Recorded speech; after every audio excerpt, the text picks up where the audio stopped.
Why is art and culture important? I think it's a fundamental question. Les arts, c'est là où on va se définir comme société, c'est là qu'on va se définir comme peuple, comme pays. Arts and culture are the very core of our identity and our existence. That's what defines us, that's what distinguishes us from others. If you ask an artist why art is important, you might get their hackles up a little bit because they already know why art is important. They have personal experience with it. And maybe to artists it feels like the answer should be a given. Ducked into a driveway because you're hiding from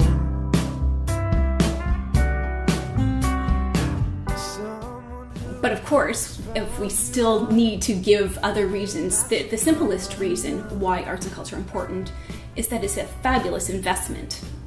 Lorsqu'on regarde les statistiques en Amérique du Nord ici, alors lorsque vous investissez $1 dans les arts de la culture, il y a une retombée économique de $7, comme on dit communément un spin-off de $7. Au niveau économique, c'est incroyable, au niveau de l'effet que ça, au niveau économique pour des communautés comme la nôtre et toutes les communautés, que ce soit ici au Nouveau-Brunswick ou ailleurs. Si tu vis dans une ville qui a une théâtre, ben là, tu as de la tourisme, parce que les gens viennent des autres villes pour venir voir des pièces de théâtre. Et quand ils viennent à ton ville, ils vont rester dans des hôtels. Et même les gens de ton ville qui vont au théâtre, ils vont probablement aller manger avant le théâtre, faire une soirée, alors ils mangent à des restaurants. Alors ça, ils vont contribuer à l'économie par manger à un restaurant, aller au théâtre, puis après ça, peut-être aller prendre un verre de vin après. Richard Florida, who's written extensively about creative economies and the idea that different economies around the world that have vibrant arts and cultural sectors, they attract employees, especially high-tech employees, stay in communities that have all, dance and art and literary festivals, this sort of thing. This makes our communities more livable for everybody. And the thing about narrative, the thing about literature and art, is it imagines into being, and this is a kind of theoretical concept, but art imagines into being the places that it explains.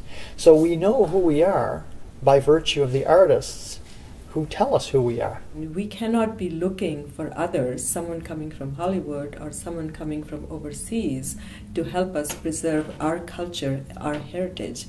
So therefore, the responsibility lies on our shoulders to preserve what is ours, distinctly ours, to promote it, to support it, and to have it there for future generations. There's all manner of negative designations that get attached to New Brunswick. The simple fact of the matter is, if you look at the artistic work done in New Brunswick, artists are not saying that at all, but we tend to hear the negative that comes from the outside more readily than we hear the positive that comes from the inside. Ordinary night inside your head, ignoring all the signs you should have read. Art is important in the same way that a lot of the things of the spirit and the mind are important. And we can't really say, you can say that a carpenter is important because he makes you a house, and in New Brunswick you need a house. A farmer is important because he provides you food. But somehow people have, since the very beginning of Homo sapiens, they've decided that we are more than our bodies. There's something about our spirit, our soul, our brain that needs nourishing, and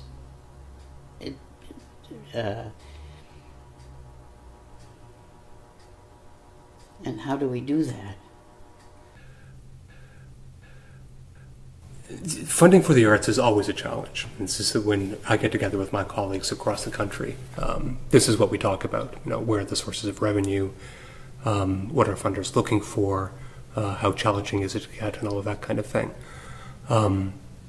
And what I find when I talk to my colleagues elsewhere in the country is that there are many sources that they can look at. There's never enough. You could always do more with more. But when I talk to people in Saskatchewan, in Ontario, in British Columbia, there are 5 or 6 or 7 different sources that they can look at to help fund their activities and to keep costs lower for the people that they're serving. And that's not true. The context is different. In particular provinces, Nova Scotia is different, and Quebec is different, and we all operate in a different context. But New Brunswick in Canada, in my experience, is unique in how limited the multiple sources of funding are. There's government, 2 or 3 sort of major players, and some sort of small, municipalities and small budgets from community foundations, and that's really it. It really is everybody's responsibility. We're not just looking for government handouts. We're trying to make communities work together to support communities. If there's anything that Newfoundland artists have taught us, if there's anything that Acadian artists have taught us, and that is responsibility for your artistic community starts at home. It's built to some extent by federal and provincial subsidy, but really it's local people who are responsible for managing and for kind of what we might call a cultural stewardship. That always has to start at home, and most of the responsibility has to begin at home. None of it is sure. I mean, from year to year, we don't know what we're going to get, if we're going to get. It's very difficult to be entrepreneurial and businesslike when you have no assurance from year to year that you're going to get anything. So that's a very difficult way to do business. So I think arts and culture, it has grown up an awful lot, even just in the last 15 or 20 years. We've become much more businesslike, much more entrepreneurial.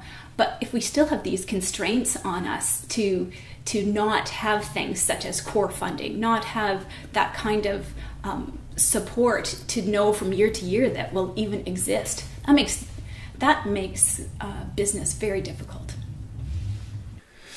Parce que la façon dont je vois ça présentement, quand je rencontre des jeunes qui veulent être artistes, il y a seulement 2 façons. C'est soit que tu te fais financer en appliquant chaque année, qui peut être stressant, surtout quand tu es en début de carrière, lorsque tu dépends des fonds pour survivre. Ou que c'est parce qu'il y a des gens qui croient dans ce que tu fais ou qui aiment, donc qui aiment collectionner le travail dont tu fais. I think that one thing that people need to understand is that while we are always looking for large donations, and typically those large donations come from corporations, even a very small donation can make a huge difference, and I can give you an example of how that might work. So in our outreach programming, where we offer arts-based workshops to members of underprivileged communities, we are able to offer free skills training in the arts to individuals for approximately $20 per person. And so if someone makes a donation of $500, how many people are they reaching? How many lives are they changing with just that small donations? Il y a un autre lieu où moi j'aimerais voir plus de développement dans les arts, dans la Nouveau-Brunswick et dans l'Atlantique en général, mais souvent on n'a pas assez d'argent parce que toutes les autres choses, il faut qu'on fasse toutes les autres choses avant qu'on passe à quelque chose d'autre. Mais la prochaine étape que moi je crois qui est vraiment importante pour notre région en particulier, c'est le développement d'un discours critique autour de l'art, et ça veut dire l'écriture. Because look, in an environment where there's no provincial encyclopedia, no contemporary history of the province of New Brunswick, no provincial curriculum, and these things continue to exist, there's all the more reason to cultivate those resources for self-knowledge right here. And if we don't do that, then we become victim to what other people write about us and what other people say about us. And what they've written and said about us is largely not very positive.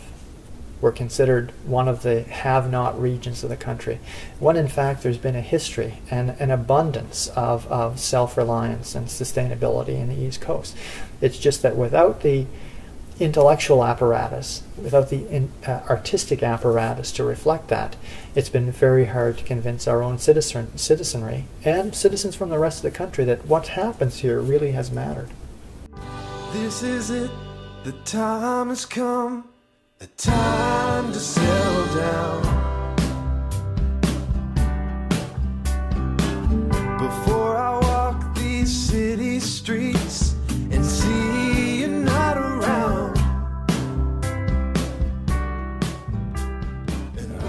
L'art, c'est ça, permet un regard sur nous autres mêmes, donc je crois que ça reste important, c'est quelque chose qui...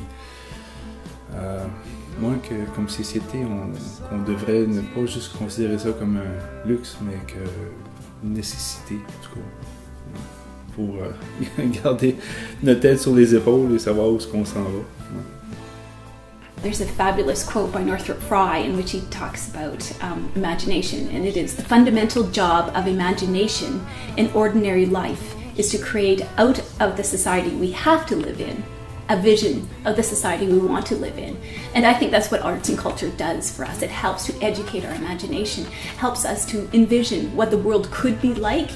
And it doesn't matter what your job is, if you're in an industrial sector, you're a lawyer, you're picking up garbage. I mean, you need to have this inspiration. You need to have a vision of how you can make the world a better place. And I think that's where arts and culture come in and help us. And you'll be gone before I know it, and before I know you well, and I shouldn't have to say it now. No, I shouldn't have to say it. Yeah, you'll be gone before I know it, and before I know you well, and I shouldn't